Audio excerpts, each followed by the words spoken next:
27 साल का एक नौजवान हिंदू गारमेंट वर्कर दीपू चंद्र दास फैक्ट्री में नॉर्मल ड्यूटी कर रहा है। सहकर्मी ब्लास्फेमी का आरोप लगाते हैं। बिना सबूत के भीड़ इकट्ठी होती है और उसे बेरहमी से पीटा जाता है, पेड़ से लटकाया जाता है और उसे जिंदा जला दिया जाता है। यह 18 दिसंबर 2025 की घटना है। मेमन सिंह में यह घटना हुई और ये अकेली नहीं। राजबारी में अमृत मंडल नाम के एक और हिंदू की लिंचिंग। इंडिपेंडेंट सोर्सेज के मुताबिक मोहम्मद यूनुस की अंतरिम सरकार आने के बाद से 2900 से ज्यादा हमले अल्पसंख्यकों पर हो चुके हैं। हिंदू, क्रिश्चियन, बौद्ध, मंदिर जलाए गए, घर लूटे गए, जमीन हड़पी गई, हत्याएं हुई।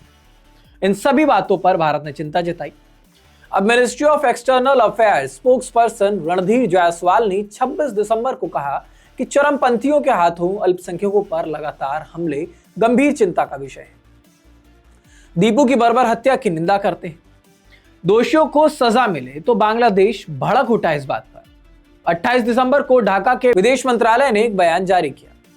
भारत के दावों को तथ्यहीन बढ़ा चढ़ाकर पेश किया गया है और भ्रामक बताया गया। उन्होंने कहा कि ये सिर्फ आइसोलेटेड क्रिमिनल इंसिडेंट्स हैं, ऑर्गेनाइज्ड अत्याचार नहीं। सदियों से सांप्रदायिक सौहार्द की परंपरा बांग्लादेश में रही है, तो ऐसे में ये बात जो है बांग्लादेश की तरफ से निकल कर आ रही है।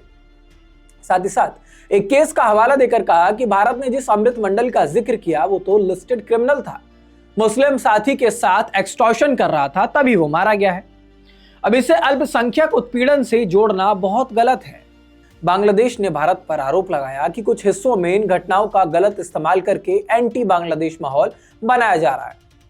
दूतावासों पर खतरा बहुत ज्यादा बढ़ रहा है। लेकिन ऐसे में सवाल दोस्तों ये है कि क्या सच में ये सिर्फ क्रिमिनल केस है या फिर एक सिस्टमैटिक अटैक? यूनुस सरकार क्यों डिनाइल कर रही है? भारत बांग्लादेश रिश्ते अब कहां जाएंगे? क्या वहां पर हिंदू सुरक्षित है? आज इस वीडियो को आप अंत तक देखिएगा। इसमें हम आपको पूरे फैक्ट के साथ बताएंगे आखिरकार पूरी टाइमलाइन क्या थी और इसका क्या इंपैक्ट बांग्लादेश पर पड़ रहा है। नमस्कार, मेरा नाम ऋतिक ठाकुर है और आप इस वक्त द हिंदी टॉप देख रहे हैं। दोस्तों, ये तनाव नया नहीं है। 2024 में स्टूडेंट प्रोटेस्ट से शेख हसीना की सरकार गिर गई, वो भारत आ गई, मोहम्मद यूनुस की अंतरिम सरकार आ गई। तब से कट्टरपंथी ताकतें बहुत ज्यादा सक्रिय हैं। एंटी इंडिया सेंटीमेंट बढ़ा क्योंकि हसीना को भारत ने शेल्टर दिया। दिसंबर 2025 में ट्रिगर हुआ। रेडिकल लीडर शरीफ उस्मान हादी की हत्या हुई और उसके बाद हिंसा भड़क उठी। मीडिया ऑफिसेस जलाए गए, कल्चरल सेंटर्स पर अटैक किया गया और अल्पसंख्यकों पर हमले किए गए। हादी के सपोर्टर्स ने इंडियन एजेंट का लेबल लगाकर अटैक जस्टिफाई किया।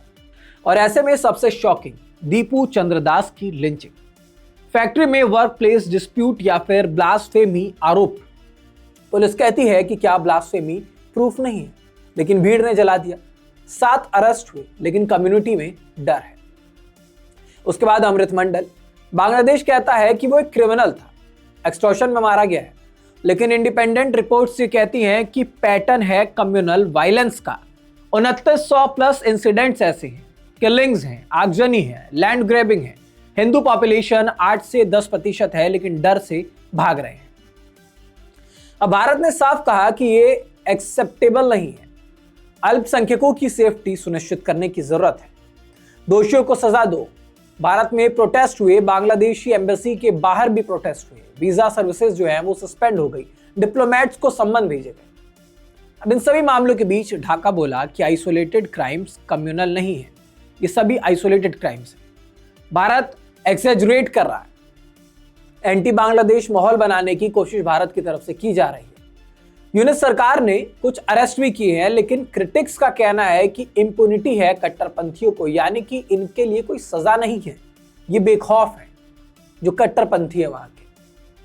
दोस्तों, दोनों साइड्स की अगर बात करें तो दोनों ही साइड्स में अपनी अपनी तरफ से लोग जो हैं वो बता रहे हैं कि ट्रुथ है, लेकिन आप क्या समझते हैं? कुछ क्रिमिनल केस तो हैं, लेकिन जो पैटर्न है वो कम्युनल है। यूनुस सरकार पर प्रेशर है, इलेक्शंस कराओ, स्टेबिलिटी लाओ।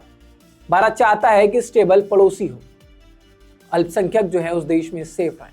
लेकिन अगर नहीं सुधरा तो रिश्ते और ज्यादा खराब हो सकते हैं।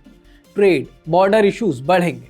और आप इस पूरे मामले को कैसे देख पा रहे हैं, क्या समझ पा रहे हैं? बांग्लादेश को लेकर आपकी क्या राय है, हमें कमेंट बॉक्स में जरूर बताइएगा। साथ ही साथ अगर वीडियो अच्छी लगी हो तो लाइक, कमेंट, शेयर जरूर करें और द हिंदी टॉप चैनल को सब्सक्राइब करें।